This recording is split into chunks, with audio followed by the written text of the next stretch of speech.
নমস্কার বন্ধুরা, সবাইকে জানাই অনেক অনেক ভালোবাসা। আজকের রেসিপি ডিমের কারি।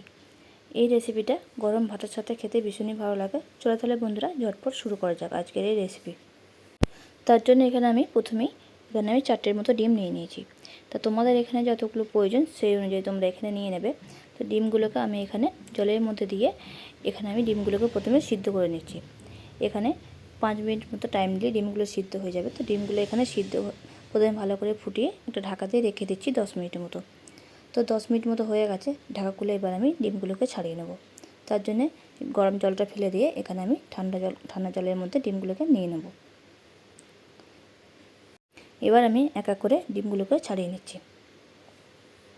ডিমগুলোকে সিদ্ধ করার সময় যদি একটু হালকা সর্ষের তেল দিয়ে দেওয়া হয় তাহলে ডিমের খোসাগুলো খুব সহজেই তাড়াতাড়ি ছেড়ে যায়। এবার আমি এখানে কড়াইয়ের মধ্যে তেল দিয়ে দিয়েছি। তেলটা হালকা গরম করে নিচ্ছি।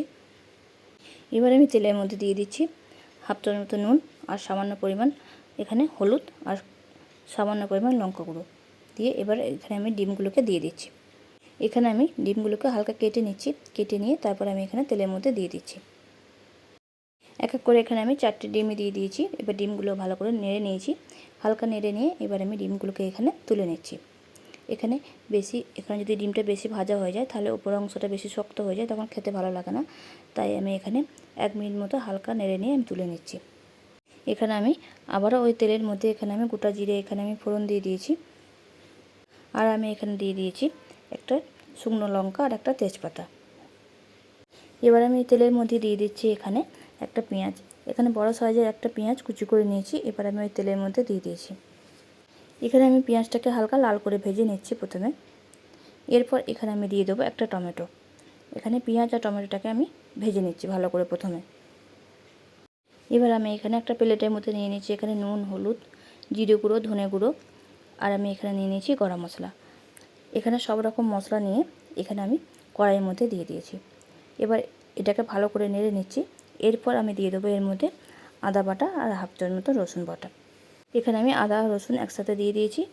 এবার আমি মশলাটার মধ্যে অল্প জল দিয়ে ভালো করে মশলাটাকে 2 থেকে 3 মিনিট মতো ভালো করে মশলাটাকে নেড়ে নিচ্ছি।